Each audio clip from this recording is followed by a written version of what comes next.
great love of American folk music would have loved growing up in a household such as the one you did. Music as big a part of your house growing up as one would envisage that it was? Yes, we sang, practically daily, sang the old-time songs, very much the same kind of songs as Peggy and I put onto that recording, American Folk Songs for Children. Mm-hmm. We were reared with those songs, and then with some of the ballads, and then a little bit of classical music by my parents who played piano. I believe your parents' initial interest in music were not necessarily folk music. No, they were reared with composed music, and then they both became modernist composers. My dad pretty much had given that up by the time I was born, and my mother had just completed most of her modernist works by about the time I was born.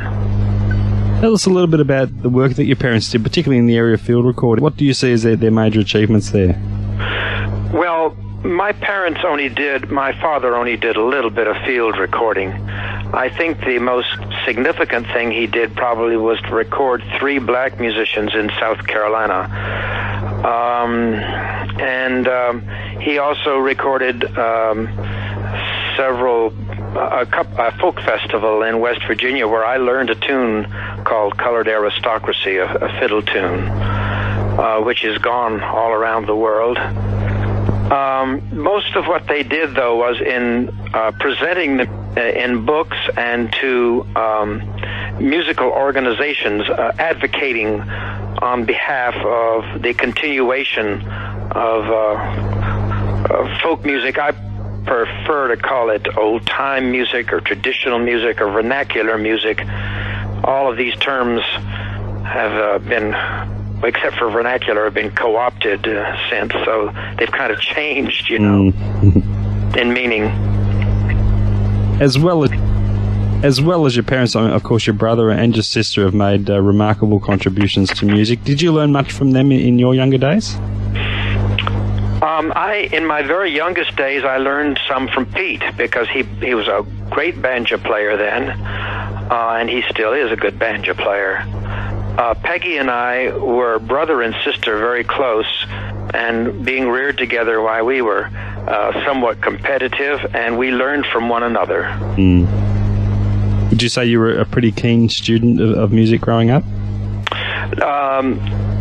I was somewhat unconscious, as lots of younger kids are. I was on some kind of autopilot. I was always preoccupied with music until I began doing some bicycle racing in my teens. And I did that for about 3 or 4 or 5 years. And then when I was no longer a junior, I didn't feel like that way. And I just took up the guitar. My mother really goaded me into it. So there was never any would take you anywhere else but music? Well, there was. There really was. I took some training to be a recording technician and radio technician. Basically worked what I was going to do. But then the New Lost City Ramblers got started when I was about 25, and after a couple of years there, it appeared that I could make my full-time living playing music, and that's what I've done since about 1960. Since 1960, mostly as a soloist. So the guitar was the first instrument you mastered? I don't consider mastering it, but I certainly... First instrument you learned, yeah. I really started playing the auto harp, but learning to play the auto harp is mostly learning how to tune, because of the 36 strings or so. But the first serious instrument, and you can be serious about the auto harp, but at the time I was only serious about the guitar, then the banjo, mandolin, fiddle, and harmonica. What was the first song you learned to play? Learned to play? Yeah. I don't remember. It was probably a Carter Family song. Uh-huh. I took guitar lessons for about 6 months, First from Charlie Bird, the jazz guitar player, just by chance. He was teaching beginning guitar students in our town. And then I took from a classical guitar player, and when it appeared that I couldn't read music, which I couldn't, he said, either you play it like it's written, or you're out of here. I left that week. And I was self-taught, but in the traditional way, by watching and asking questions and stealing from other musicians. Yeah. Now, because of your parents' work in field recordings, was it always inevitable that one day you'd head that way yourself? No, it definitely wasn't. I started listening to those traditional music recordings as soon as my parents would let me, which was around the time I was 7 or so. And they let me listen to field recordings that had been made by my father and other people in the South, the Lomaxes, Halpert, Sidney Cowell. And that's how I absorbed the music that way, and also by listening to my parents. I was singing Barbary Allen by the time I was 4 or 5, singing first, and then the playing followed. So when did you actually begin in the area of field recordings? Excuse me? Your work in field recordings, when did that actually begin? Well, my dad brought a tape recorder home from work on a Thanksgiving in 1952, and Mrs. Cotton, Elizabeth Cotton, had finished her 13-hour day, 12-hour day probably, at our house, cleaning, cooking, washing dishes, and we asked her if she'd play for us, and I learned quickly how to use the recording machine and recorded her then. I guess it was the beginning, but I got my own first recording machine when I was about 22 years old, and then started recording in the field, especially bluegrass music shows. That's what I did first. And then a few banjo players, and especially Mrs. Cotton, Elizabeth Cotton. I recorded her first record. Can you tell us a little bit more about Elizabeth? We don't hear too much about her down here. She came from the African-American, Native American community of Chapel Hill, North Carolina. That's a university town. And she was one of these unusual people who was very directed in making herself into the kind of person she wanted. And she was, an aristocratic, graceful kind of person. And she played the guitar left-handed, and she showed herself how to play based on the Piedmont style blues guitar players which were in the community, and also her brother, who was a banjo player, and other banjo players in the African-American community of the Chapel Hill area. And she worked cleaning houses and washing and raising children for European Americans, I guess you'd say, white people, basically all of her life. And that's what she did at our house. When she came to our house, she was probably about 50 or so. And when she made her first record, she was 62. Wow. And most of her success in performing came after the age of 75. No doubt she would be one of the most unique individuals you came across in your work. She was one of the most unique. Another was Doc Boggs, and actually they became friends when they toured in the South. Really? In the late 60s, early 70s. She was unique in her grace, in her left-handed playing, which was entirely unique to her playing. I think the best thing is that if anybody wants to get more of a flavor, there's a videotape out on Shawnee of Ms. Cotton, and also I think on Vestapole, and there's also a really nice Arhoolie record, Libba Cotton Live, which you can get a nice feeling for her music. are the key ingredients that you would seek in a field recording? What are you primarily looking for? It's the same kind of thing I look for in my own music. Individuality and a certain kind of feeling, attention to musical elements that are full of character and long-time meaning, I guess. Mm-hmm. Things that have a timeless, eternal kind of feeling to them. When you set out to do field recordings originally, did you go to your parents for some guidance? No, I didn't.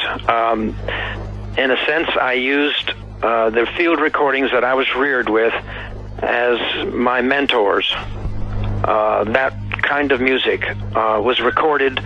The kind of music that was recorded was of the last of the musicians who learned their music without being influenced by mass media. Mm-hmm. In other words, they learned directly from somebody, not from somebody they'd never seen or from a recording. And that's the era of music that draws me most strongly, because it's so individual and it's not worked on by commercial pressures. So there's a lot more variety in both style and in content.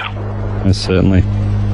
Being such an authority on traditional songs and having such a love for them, do you feel sometimes that all the truly great songs have already been written? No, of course not. There's lots of good songs being written now, and the unfortunate thing is that a lot of the good ones get lost in the shuffle. And good songs in the old days, some of them died and some of them lived, and I'd like to think that some of the songs from today will live on. Certainly certain of my brother's songs and a few of my sisters, and of course people like Bob Dylan, a few country western songwriters such as Merle Haggard, Hank Williams, and so forth. A few of those songs will also live on. Dolly Parton. How did if you talk about the New Lost City Ramblers, how that all came together originally? Oh, it was pretty much of a chance. I was living in Baltimore at the time, going to electronics school, and I had previously met John Cohen and Tom Paley, and I heard that they were going to be visiting together in Washington and playing on a radio program, a folk radio program in Washington, which at that time was a pretty rare thing to have happen. And I said, I've been playing bluegrass at parties up here, and I really like old-time music. I think that old-time is more in keeping with my life feeling than the bluegrass is, although I did like bluegrass. I said, I think I want to hang out, go and see if I can get with those guys and play a little bit of old-time music with them, because they were also from the city, but they loved old-time music, and I knew that. And so we got together and had about a few minutes together before a radio program, and in a little about 5 or 6, 7 foot square space, we played a few tunes and then went on the air, never having played the three of us together before that hour. And John Cohen had been talking a little with Moash of Folkways and with Izzy Young of the Folklore Center, and went back to New York and said, hey, this might be interesting, because the idea of a fiddle along with a banjo and guitar in the city areas was a new idea, and it was dying out in the country, and it was just kind of like something a little different, and it was definitely a different frame of reference than the Kingston Trio and groups like that, which were just popular at that time. Yeah. I guess that's one thing that many admire about the group, is that you never really sought to commercialize the sound to cash in on the folk revival that was happening at the time. Was the temptation ever there to do so? Yes. In 1960, as we were going full time, we were on the Today Show a couple of times, and a couple of people around New York began advising us and said, well, couldn't you just add a string bass and do a little bit of this and a little bit of that? And we just talked a little bit between us, and I was really determined. I had made my mind up about 2 years before that, as I saw those groups getting commercial, that I just didn't want to do that. That I'd rather do something else for a living and play my music on the side than do that. That's why I'd gone to electronic school, because I didn't want to change my music. I'd rather, do something else that's on the side of music, But it was just the right thing at the right time, I guess, and it wouldn't work now.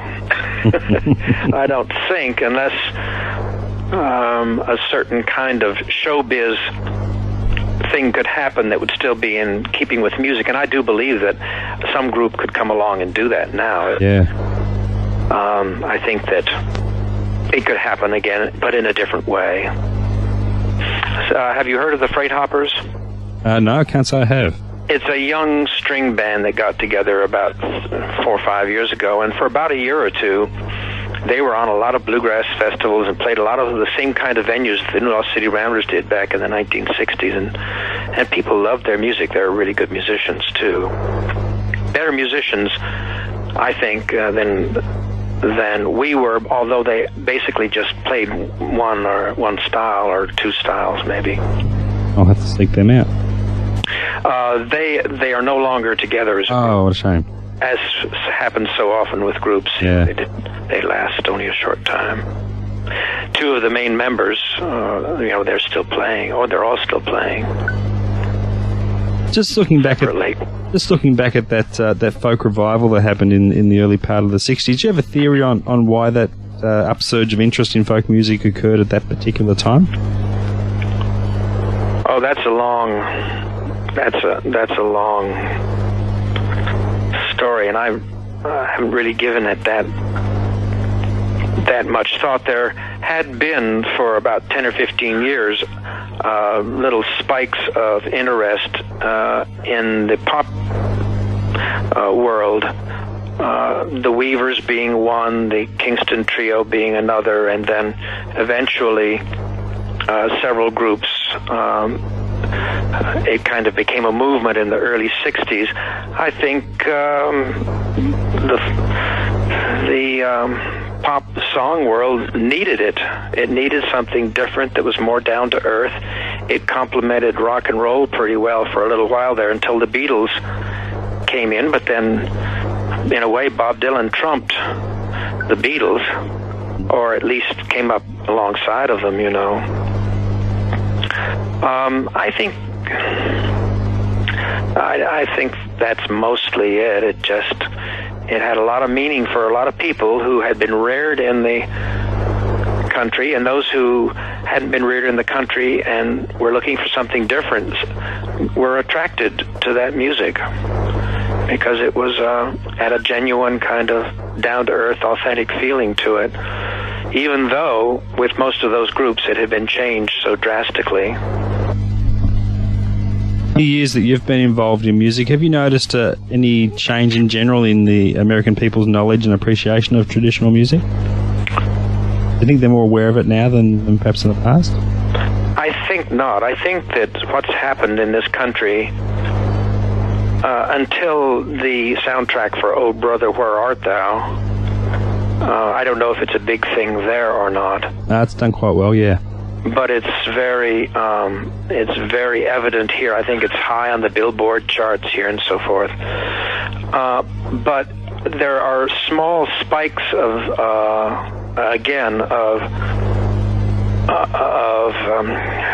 the music surfaces, such as with Bonnie and Clyde, with Earl Scruggs' Foggy Mountain Breakdown, or Deliverance with Don Reno and Arthur Smith. Their theme for Deliverance And those kinds of things surface from time to time, and this will be another surface. But overall, I think what's happened is that music has been formatted into balkanized areas, and everybody tends to listen to a format that they feel safe or knowledgeable with. I hope that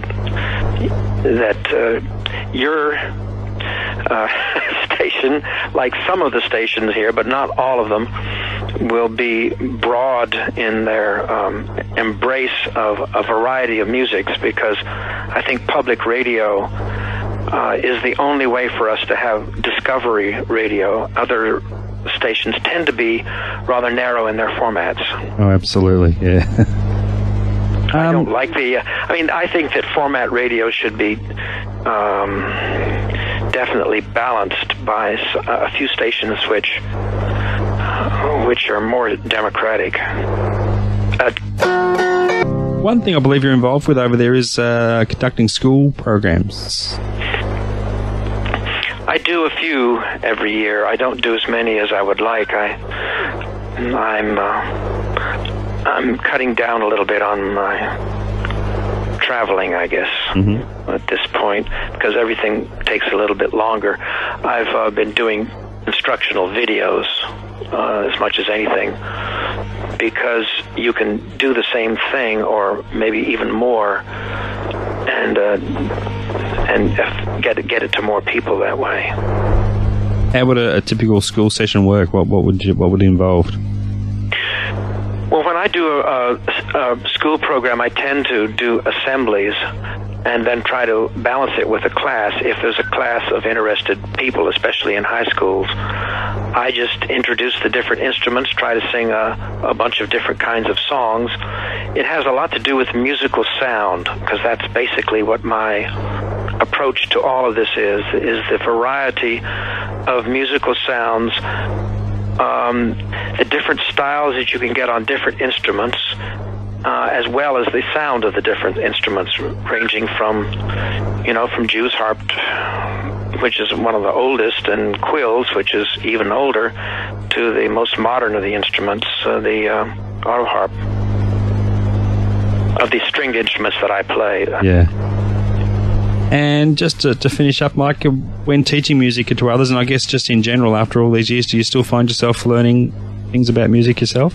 Oh, absolutely. It's what keeps me interested. Yeah. Recently, a recording of a black banjo player from Western Tennessee surfaced, Will Sladen. And about 2 or 3 of the songs he did, I've never heard anything like it.